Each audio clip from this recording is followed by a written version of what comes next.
பெற்றோர்கள் தங்கள் குழந்தைகளுக்கும் வருங்கால தலைமுறைகளுக்கும் ஒரு புதிய வாழ்க்கை அமைக்க கனடாவுக்கு வந்தவர்கள். ஆனால் பல தமிழ் மூத்தவர்களுக்கு அன்பின் விலையும் நம்பிக்கையின் விலையும் மௌனமாகிவிட்டது. போர் மற்றும் இடப்பெயர்வு அவர்களின் குடும்பங்கள் எப்படி ஒன்றிணைந்தன, எப்படி சிதறியன என்பதையும் வடிவமைத்தது. இப்போது நாம் கேட்கிறோம், தமிழ் சமூகத்தில் குடும்பம் என்றால் உண்மையில் என்ன அர்த்தம்? குடும்பம்லாம் எல்லாரும் சேர்ந்து நாங்கள் சந்தோஷம் கூடி வாழ்கிறதான் குடும்பம். கணவன் மனைவி பிள்ளைகள் எல்லோரும் சேர்ந்து கூடி வாழ்கிறது குடும்பம்.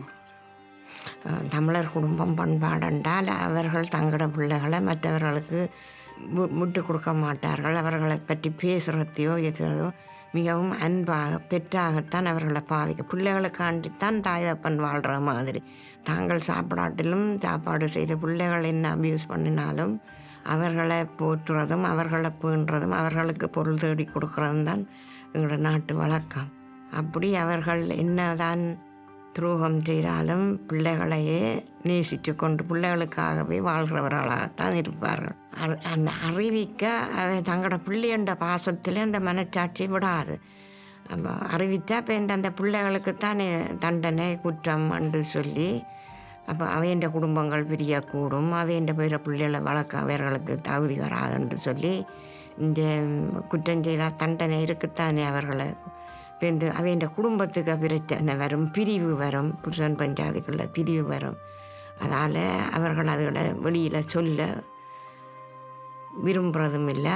அந்த அவைக்கு ஒரு பயமும் இருக்குது. அதுகளை சொன்னால் அந்த குடும்ப பிரிவு வந்துடும் என்று சொல்லி. இப்போது கனடாவுக்கு நாங்கள் வந்தபோது ஒரு ஒரு முழுமையான மாற்றத்தை உணரக்கூடியதாக இருந்தது. நாங்கள் வரும்பொழுது முற்றுமுழுதாக எல்லாவற்றையும் தொலைத்து விட்டோம். இனி வாழ்க்கையிலே மாற்றமே கிடைக்காது. குடும்பத்தை தொலைத்து விட்டோம், மண்ணை தொலைத்து விட்டோம், நமது நாட்டிலிருந்து பிடுங்கி எறியப்பட்டு விட்டோம். நமது சொந்தங்களை இருப்பார்களா, உயிரோடு இருப்பார்களா இல்லையான்னு தெரியாது. அப்படியான ஒரு உணர்வோடு நாங்கள் வந்தபோது இந்த நாடு இருகரம் கூப்பி எங்களை வரவேற்றதோடு. ஒரு சிறிய இடைவேளைக்கு பிறகு எமது சமூகத்திலிருந்து பகிர்ந்து கொள்ளப்பட்ட பல கதைகளை நீங்கள் கேட்கலாம்.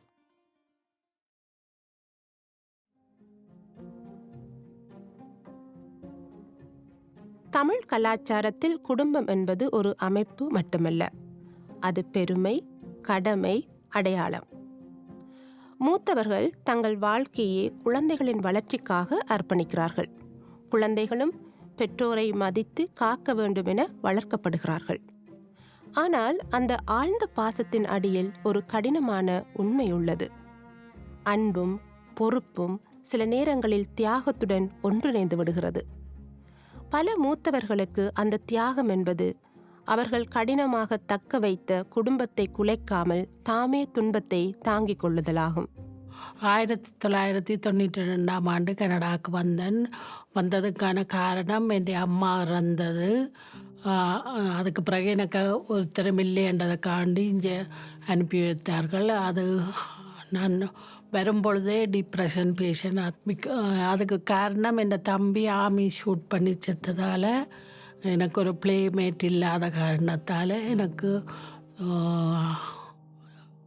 1982ஆம் ஆண்டு தொடக்கமே டிப்ரெஷன் ஜாடையாக இருந்ததாக இப்போ இந்த டாக்டர்ஸ் கணிச்சு கொண்டார்கள். நான் இங்கே வந்து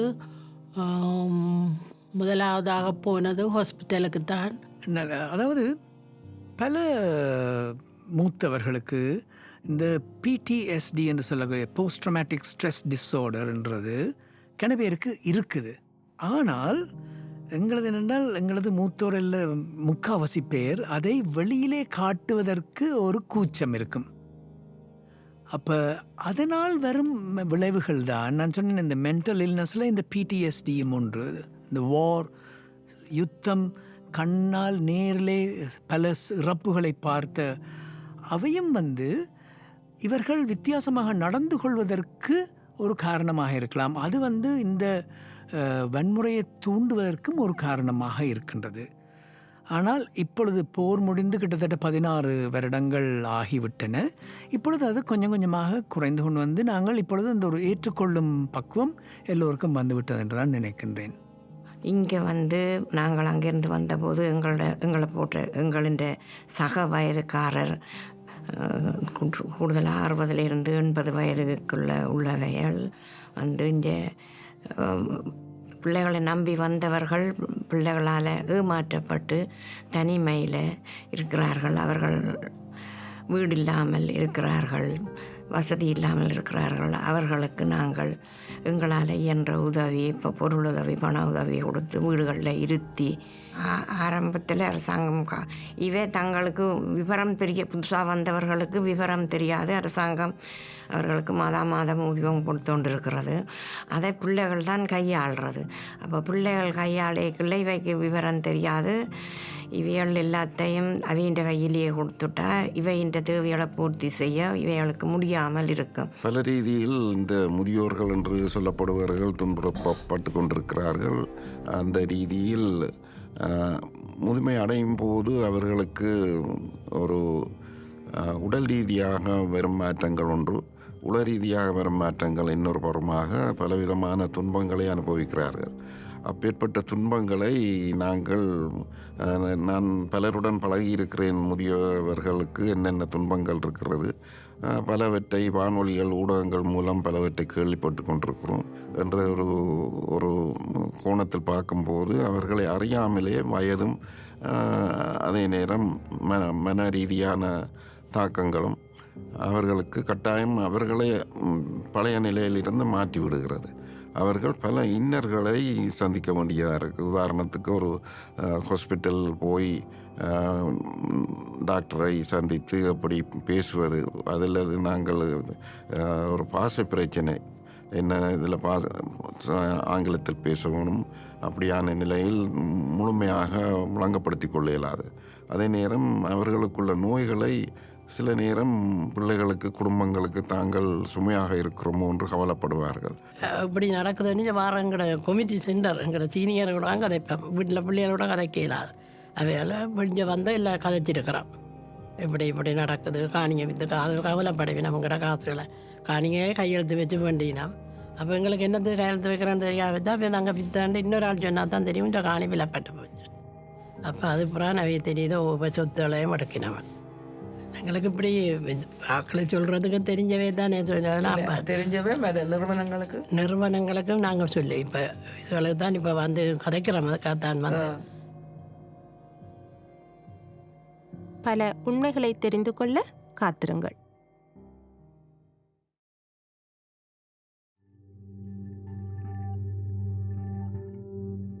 குடும்பத்துக்குள் துஷ்பிரயோகம் வேறொன்றும் போதும் மூத்தவர்கள் பெரும்பாலும் மௌனமாகி விடுகிறார்கள். அவர்கள் வலியை உணராததால் அல்ல, பேசினால் ஏற்படும் விளைவுகளுக்கு பயப்படுவதால்.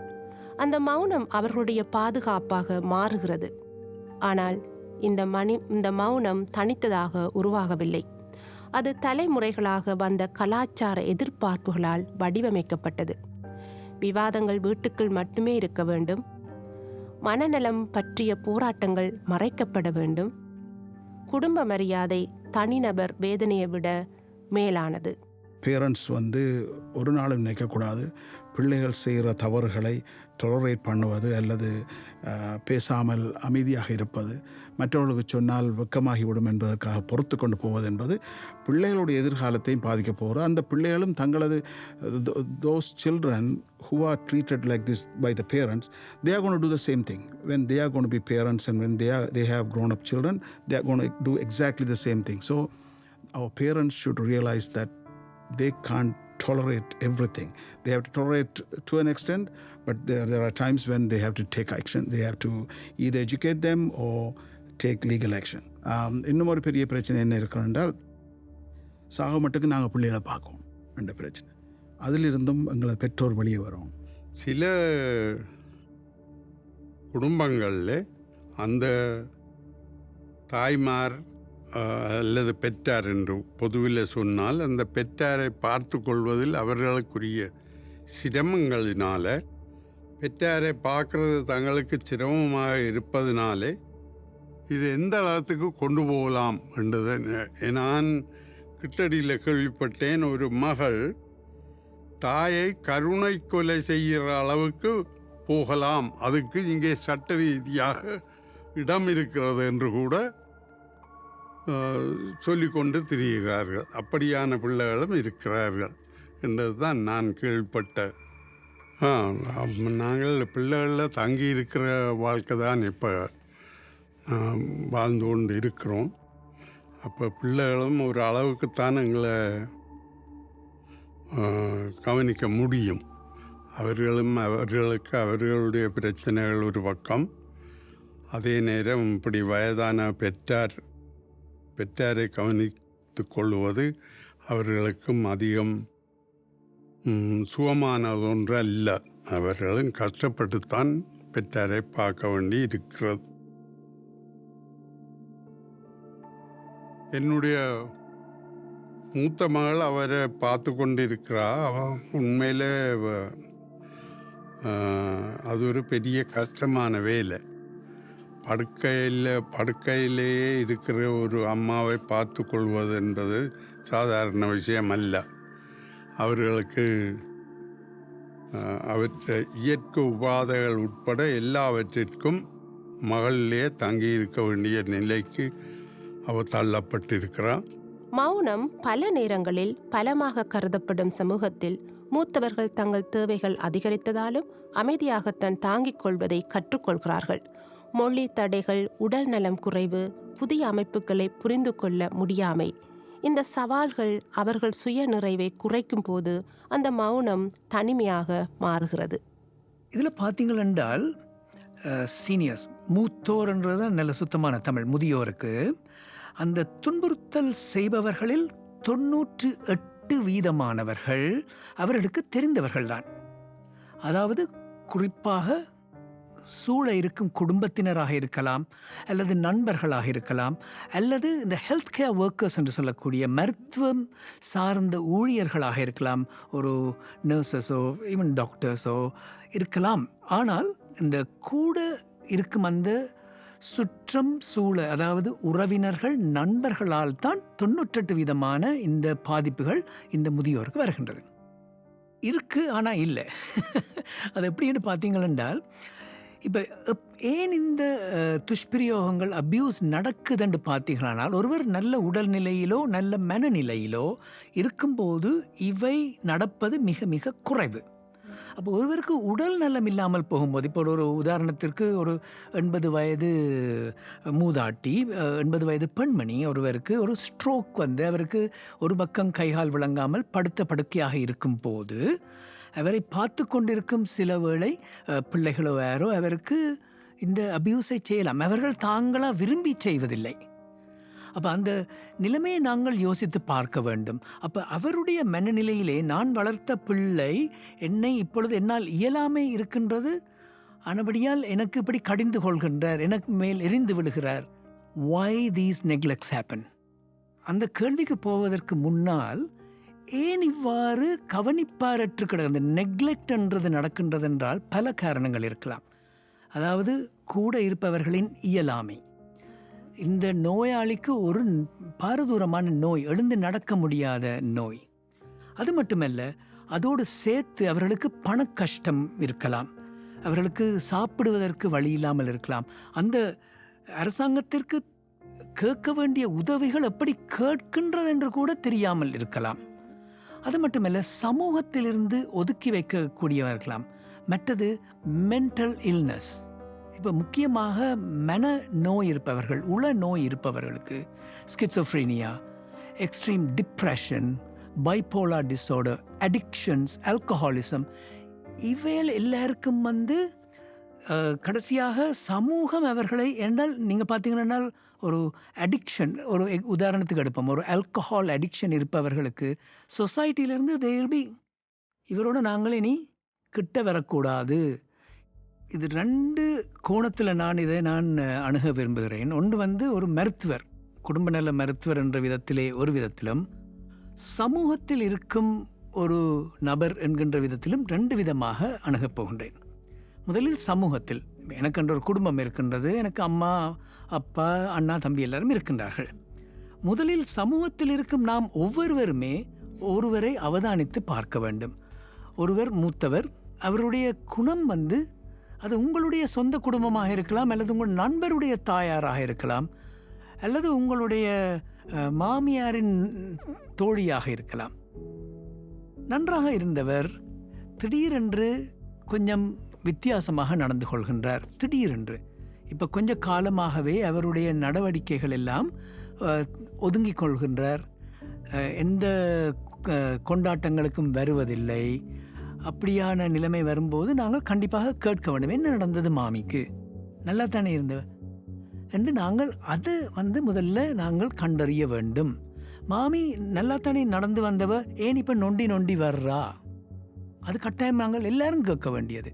இனி அந்த முதியோர்கள் சில முதியோர் துன்புறுத்தலுக்குள்ள உள்ளாகி அவைகள் வெளியேற வேண்டிய நிலை, இப்படி அந்த வேறு நிறுவனங்களை தொடர்பு படைக்குள்ளே அது நடந்திருக்கு. ஆனால் தொடர்படாமல் இருக்கக்குள்ளே அந்த முதியோர் தொடர்ச்சியாக அந்த துன்புறுத்தலுக்குள்ளேயே மாள வேண்டிய ஒரு சூழல் இருந்திருக்கு.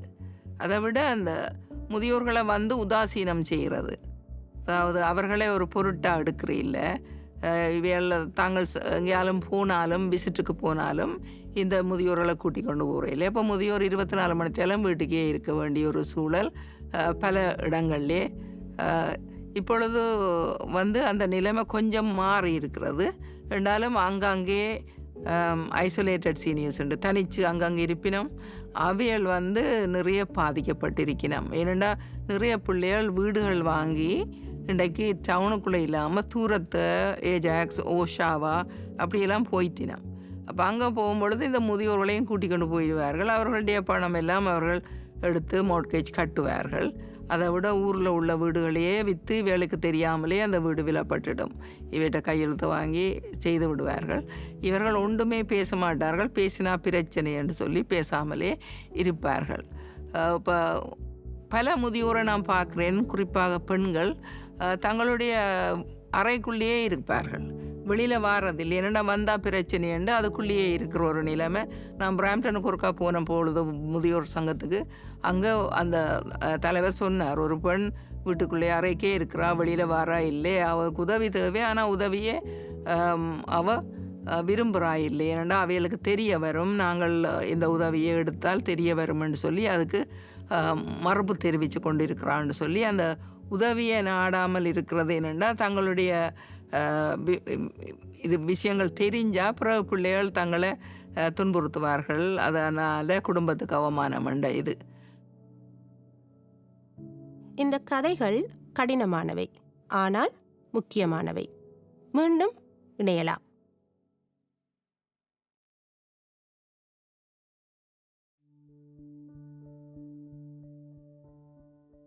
ஈவன் சின்ன பிள்ளைங்க கூட, இப்போ கிராண்ட் சில்ட்ரனாக இருக்கட்டும், சில்ட்ரனாக இருக்கட்டும், தே டோன்ட் ஃபைண்ட் டைம். நிறைய நேரம் இருக்கிறது இல்லை அவங்களுக்கு, பேசுகிறதுக்கு நேரம் இல்லை, அவங்கள கேர் பண்ணுறதுக்கு நேரம் இல்லை.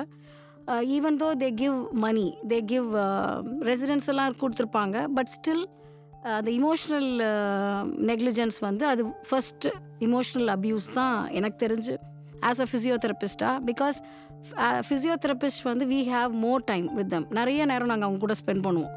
ஒரு பேஷண்ட் எடுத்துக்கிட்டால் we will have 40 minutes 30 minutes minimum with a treatment program. So they talk a lot with us. நிறைய பேசுவாங்க எங்ககிட்ட, இந்த மாதிரி பண்ணாங்க. நிறைய பேர் வீட்டில் children, grand children, son, daughter, அந்த ஒரு இமோஷ்னல் நெக்லிஜென்ஸ் இருக்கும். அடுத்து ஒர்க் ஸ்பேஸில் அப்படி பார்த்தா we have lot of people. இப்போது அஃப்கோர்ஸ் நம்ம நிறைய இடத்துல தப்பு சொல்ல முடியாது, we cannot blame everyone, but still இப்போ ஒரு மெடிக்கேஷன்ஸ் கொடுக்குறதுல லேட் ஆகுது, இட்ஸ் அன் அப்யூஸ். அவங்களுக்கு கரெக்டான டைமில் ஃபுட் கொடுக்கல அப்படின்னா இட்ஸ் அன் அப்யூஸ். ப்ராப்பர் டைமில் they'll be left dehydrated, water இருக்காது பக்கத்தில், தே ஹாவ் டு ரீச். இப்போது ஃபிசியோ கொடுத்துட்ருக்கோம், தே cannot வாக், அவங்களுக்கு தண்ணி தூரத்தில் இருக்கும், தே cannot ரீச் தட். அது 1-2 ஹவர்ஸ்லாம் சில நேரம் தண்ணி இல்லாமல் இருந்தாங்கன்னா அது இட்ஸ் அன் அப்யூஸ். இதெல்லாம் நம்ம எல்லாருமே கொஞ்சம் எம்பத்தியோடு இருந்தோன்னா அந்த அப்யூஸை நம்ம we can இது பண்ணலாம். இந்த 3 வருடங்களுக்கு மேற்பட்ட 3 தசாப்தங்களுக்கு மேற்பட்ட இந்த இலங்கையில் ஏற்பட்ட உள்நாட்டு யுத்தம் என்பது கனேடிய மக்களின் மனநிலை, பொருளாதார நிலை, அவர்களுடைய கல்வி சமூகமாக அவர்கள் உயர்ந்து நின்ற காரியங்கள், இன்னும் தொழில்சார் பொருளாதாரம் என்று பலவிதமான வீழ்ச்சிகளை அவர்கள் சந்திக்க வேண்டி வந்ததன் ஒரு விளைவுதான் அவர்களுக்குள்ளே ஏற்பட்ட மாற்றம். புலம்பெயர்ந்த தேசங்களிலே போய் தங்களுக்கு என்ற ஒரு புதிய வாழ்க்கையை அவர்கள் தொடங்கி கொள்ள வேண்டும். அந்த போரின் வடுக்களில் இருந்து ஜனங்கள் மீள்வதற்குரிய ஒரு கட்டாய தேவையாக, இரண்டால் அவர்கள் உயிரை காப்பாற்றி கொண்டால்தான் மேலதிகமாக மற்ற வசதிகளை அவர்கள் ஏற்படுத்தி கொள்ள முடியும். அந்த காலகட்டத்திலே இந்த மேற்கத்திய நாடுகளுக்கான குடிபெயர்தல் என்பது ஒவ்வொரு இலங்கை வாழ் மக்களிடமிருந்து ஒரு எதிர்பார்ப்பாக இருந்தது. ஆனால் அவர்கள் இங்கு வந்த பின்பும் அந்த தங்களுடைய நிலைமைகளிலிருந்து அவர்கள் மேம்பட தொடங்கி இருக்கின்றார்கள். இது ஒரு குறிப்பிடத்தக்க ஒரு முன்னேற்றம். ஆனாலும் கூட இன்னும் அந்த அவர்களுடைய அநேக தரங்கள் மற்ற இன மக்களோடு பார்க்கும்போது எங்களுடைய மக்களுக்கு ஏறக்குறைய ஒரு 30-35 வருடத்திற்குட்பட்ட அனுபவங்கள் தான் இருக்கின்றது. நாங்கள் எதிர்பார்க்கலாம் அடுத்த தலைமுறை நிச்சயமாக அன்பு, கடமை, தியாகம் ஆகிய கதைகளை நாம் கேட்டிருக்கிறோம். ஆனால் அவற்றின் கீழ் சொல்ல இயலாத இன்னொரு கதை உள்ளது. பராமரிப்பு கட்டுப்பாடாக மாறும்போது, மரியாதை பயமாக மாறும்போது, மூத்தோர் துஷ்பிரயோகம் உண்மையில் எப்படி இருக்கும்? அடுத்த பகுதியில் நிதி, உணர்வு, உடல் மற்றும் அமைப்பு சார்ந்த துஷ்பிரயோகங்களின் பல முகங்களை நாம் ஆராய்கிறோம். அவை எவ்வாறு வெளிப்படையாக கண்ணுக்கு தெரியாமல் மறைந்து கிடக்கின்றன என்பதை பார்க்கிறோம்.